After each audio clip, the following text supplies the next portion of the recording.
एक जमाने में कांचीपुरा नाम के राज्य पर राजा चंद्रसेन का राजा था। उसके दो बेटे थे जिनका नाम लव और कुश था। दोनों ही युवा हो चुके थे। राजा का एक मंत्री था जिसका नाम था सुमंत, जो बहुत ही बुद्धिमान था। राजा अक्सर अपने कार्यों में मंत्री की सलाह लिया करता था। एक दिन मंत्री सुमंत ने राजा चंद्रसेन से कहा, महाराज, आपके दोनों बेटे बहुत ही होनहार हैं। अब तो उचित समय आ चुका है कि उनका राज्याभिषेक हो जाए। जी मंत्री जी, मैं भी इसी बारे में ही सोच रहा था। आप जो कहना चाहते हैं मैं समझ चुका हूँ। लगता है महाराज, दोनों में से किसका राज तिलक करना है ये निर्णय आप कर चुके हैं। चाहे आप किसी का भी राज तिलक करें, दोनों तो आपके ही बेटे हैं। राजा ने कहा, परंतु दोनों में बुद्धिमानी एक समान नहीं है। कुछ में राजा बनने की सारी योग्यताएं हैं, वहीं लव बहुत ही ज्यादा शांत स्वभाव का है। इसीलिए मैंने कुश को हो राज्य का कार्यभार सौंपने का फैसला किया है, क्योंकि लव में राजा बनने की योग्यता नहीं है, ऐसा मेरा मानना है। मंत्री ने कहा, परंतु महाराज, असली बात तो ये है कि मंत्री कुछ कहना चाहता था, परंतु वह बात को बदल देता है और कहने लगा, नहीं नहीं, आपने तो बेहद ही सोच समझकर फैसला लिया होगा। और फिर मंत्री वहां से चला गया। कुछ दिनों के बाद लव और कुश में किसी बात को लेकर बहस हो जाती है, जिसे सुलझाने के लिए वह दोनों अपने पिता के पास जाते हैं। लव ने कहा, पिताजी, हम दोनों के बीच एक विवाद हो गया है। अच्छा, क्या विवाद है, जरा विस्तार से बताओ, मैं अभी फैसला कर देता हूँ। पिताजी, हमारे राज्य में कई लोग बहुत ही गरीब हैं, उनके पास खाने के लिए अनाज भी नहीं है।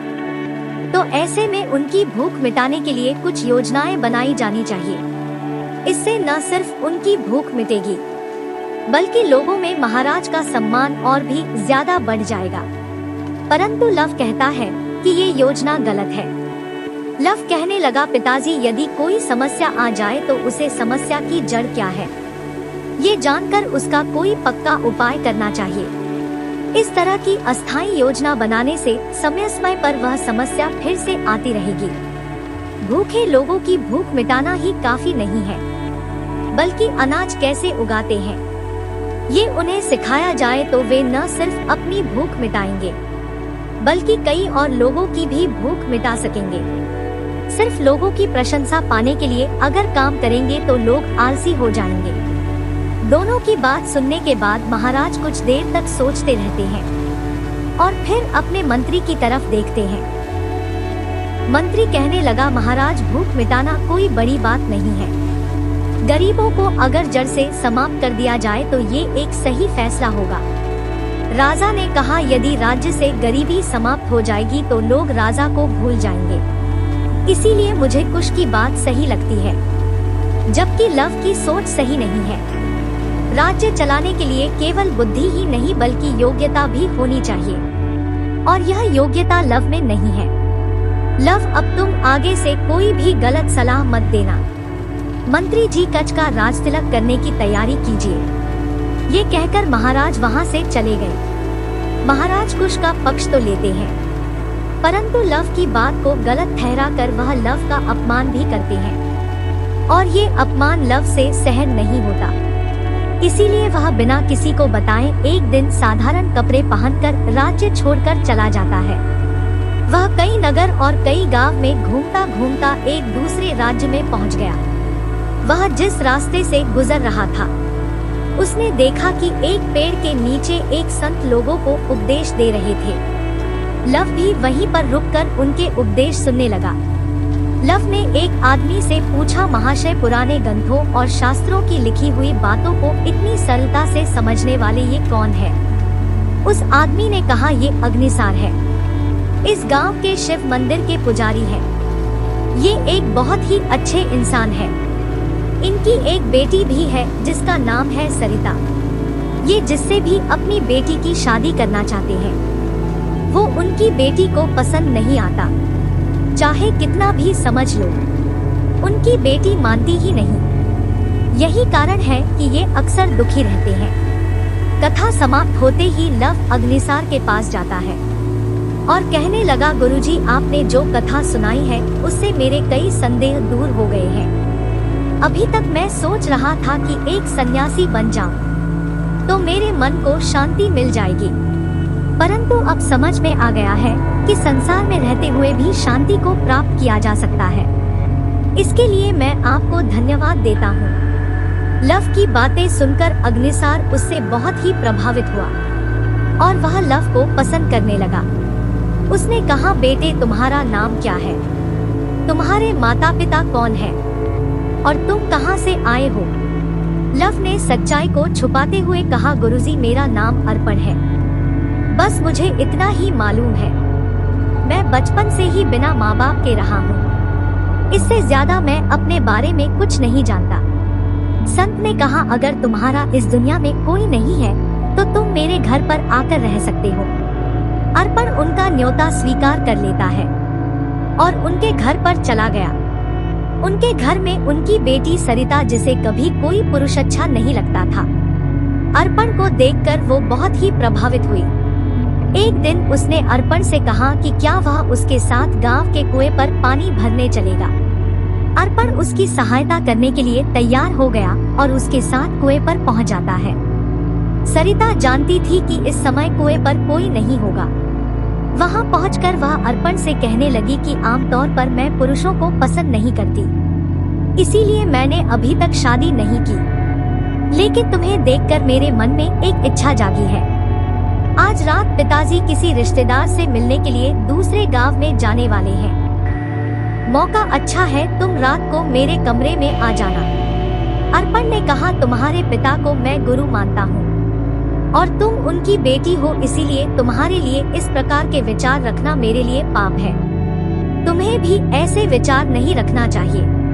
अर्पण के ऐसा कहने पर सरिता उसे बहुत ही समझाने लगती है, परंतु अर्पण के ऊपर इस बात का कोई प्रभाव नहीं होता। फिर सरिता ने सोचा कि इसे सबक सिखाती है। वो अचानक अपने हाथों की चूड़ियां तोड़ देती है, हाथों को खोंचने लगी और बालों को बिखरा कर रोने लगी। रोते रोते वह अपने घर पर पहुंची और अपने पिता से कहने लगी, पिताजी, अर्पण ने मुझ पर बुरी नजर डाली है। आपने एक आस्तीन के सांप को अपने घर में आश्रय दिया है। देखिए, उस दुष्ट अर्पण ने मेरी क्या हालत कर दी है। संत जानते थे कि उनकी बेटी पुरुषों को पसंद नहीं करती, इसीलिए वो ये बात मान लेते हैं कि अर्पण ने ये घिनौना कार्य किया है। शायद इसी इरादे से वो उनके घर पर आया था। दोनों पिता पुत्री गांव के मुखिया के पास जा पहुँचे। मुखिया ने अर्पण को भी बुलाया।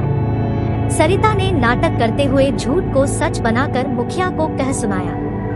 मुखिया ने जब अर्पण से इस बारे में पूछा तो अर्पण ने कोई उत्तर नहीं दिया। मुखिया ने एक बार फिर से पूछा, अर्पण, क्या तू अपराधी है? तूने ये अपराध किया है? मुखिया के सवाल का कोई भी उत्तर दिए बिना अर्पण बिल्कुल शांत बना रहता है। तू कोई जवाब नहीं दे रहा, तूने चुप्पी क्यों साध रखी है? इसका मतलब तूने ही अपराध किया है, इसीलिए तुझे दंड देना ही चाहिए। सरिता गुरुजी की बेटी है, ये बात जानते हुए भी तूने ये अपराध क्यों किया? न्याय के अनुसार तो तुझे इस अपराध का दंड ये मिलना चाहिए कि तेरे हाथ पैर काट दिए जाएं, लेकिन पता नहीं क्यों मेरा मन ये कहता है कि तू अपराधी नहीं है, और सरिता के पास भी इस बात का कोई प्रमाण या गवाह नहीं है। इसीलिए मैं इस बारे में कोई भी फैसला नहीं ले पा रहा हूँ। जब मुखिया कोई भी फैसला नहीं ले पाया तो उसने इस मामले की सारी जानकारी उस राज्य के राजा देव वर्मा को दी। राजा देव वर्मा ने कहा, मुखिया जी, जब अर्पण इस अपराध पर मौन है और सरिता ने अपनी गवाही दे दी है तो तुम्हें अर्पण को दंड देना चाहिए था। मुखिया ने कहा, महाराज, अर्पण का शांत स्वभाव देखकर मुझे नहीं लगता कि वो अपराधी है। मेरे विचार में आप एक बार उन दोनों से मिलने और फिर उनका पक्ष सुनकर सही निर्णय करें। ठीक है, मैं इस बारे में विचार करूंगा, तुम अभी जा सकते हो। देव वर्मा की एक बेटी थी जिसका नाम था यमुना, जो बहुत ही सुंदर और अक्लमंद भी थी। महाराज को जब भी कोई संदेह होता तो वह अपनी बेटी से सलाह करते थे। इस बार भी उन्होंने अर्पण और सरिता का सारा मामला उसे कह सुनाया। तब यमुना कहने लगी, पिताजी, हमें उस संत सरिता और अर्पण को अपने सामने बुलाना चाहिए, उनसे बात करनी चाहिए। उनसे बात करने के बाद ही पता चलेगा कि कौन अपराधी है और कौन निर्दोष है। आप उन तीनों को राज दरबार में बुलाएं। यमुना के कहने पर राजा तीनों को राज दरबार में बुलाते हैं और पूछताछ करते हैं। पिता पुत्री राजा के सामने वही बात कहते हैं जो उन्होंने मुखिया के सामने कही था, परंतु अर्पण का शांत स्वभाव देखकर राजा को भी संदेह होता है कि ये निर्दोष है।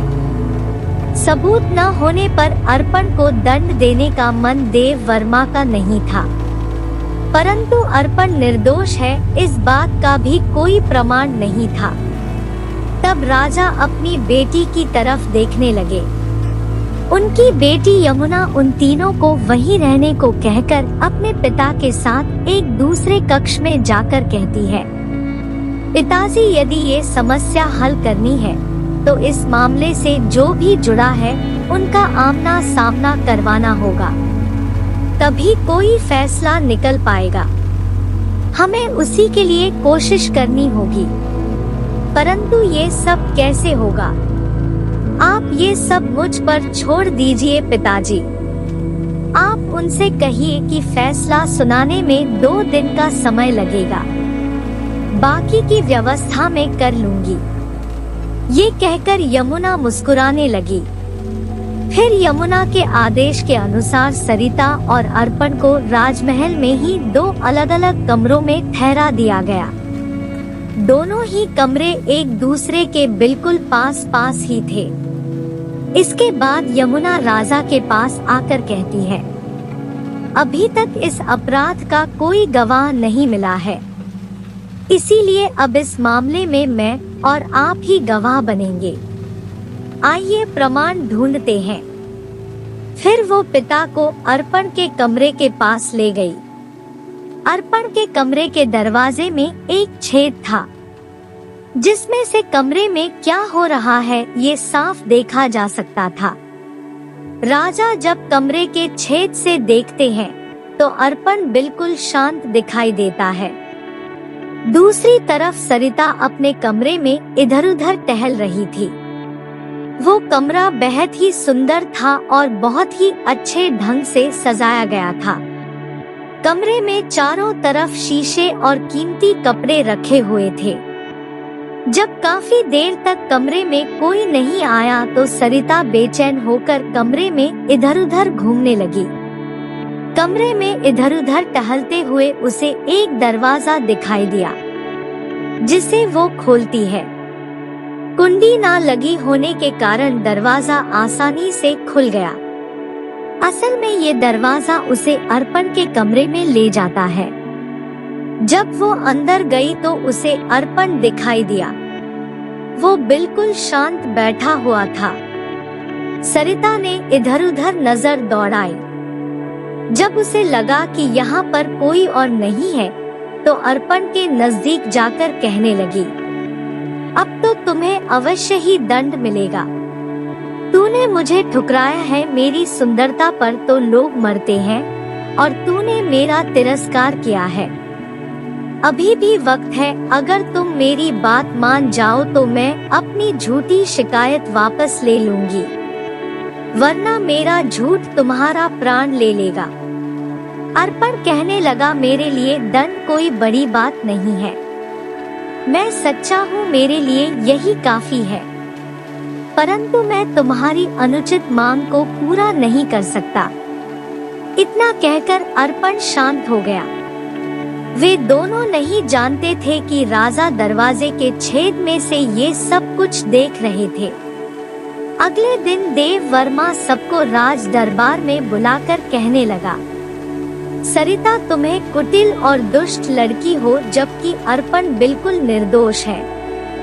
सरिता की इच्छा जब अर्पण ने पूरी नहीं की तो इस पर झूठा आरोप लगाकर इसकी शिकायत की। होना तो ये चाहिए कि सरिता को दंड दिया जाए, परंतु सरिता के पिता को देखते हुए हम सिर्फ तुम्हें चेतावनी देकर छोड़ रहे हैं और अर्पण को अपराध मुक्त किया जाता है। राजा ने पिता और पुत्री को दरबार से वापस भेज दिया, जबकि अर्पण को अपना अतिथि बना लिया। वह अर्पण को बहुत ही पसंद करते थे और अपनी बेटी की शादी अर्पण से ही करना चाहते थे। पहले तो अर्पण ने ये प्रस्ताव अस्वीकार कर दिया, परंतु जब उसे पता चला कि यमुना की वजह से ही वो निर्दोष साबित हुआ है, तो वे शादी के लिए तैयार हो गया। इसके बाद उनकी धूमधाम से शादी कर दी गई। शादी के बाद लव ने राजा देव वर्मा को अपनी सच्चाई बताई कि वह एक राजपूत है, परंतु अपने पिता के व्यवहार के कारण अपना राज्य छोड़कर यहाँ पर आ गया। राजा देव वर्मा ने कहा, तुम चाहे एक राजपुत्र हो या एक साधारण मनुष्य, अब इस बात का कोई महत्व नहीं है। आज के बाद तुम ही मेरे उत्तराधिकारी हो। मेरी बात, इस राज्य को तुम ही संभालोगे। मुझे खुशी है कि तुम जैसा समझदार व्यक्ति मेरी बेटी का पति है और इस राज्य का होने वाला भावी राजा है। कुछ दिनों के बाद जब यह खबर लव के पिता राजा चंद्रसेन को मिली, उनका बेटा राजा बन गया है और उससे मिलने के लिए चले आए। दोनों पिता पुत्र के बीच के गिले शिकवे दूर हो गए। अब वह सभी एक सुख में जीवन बिताने लगे।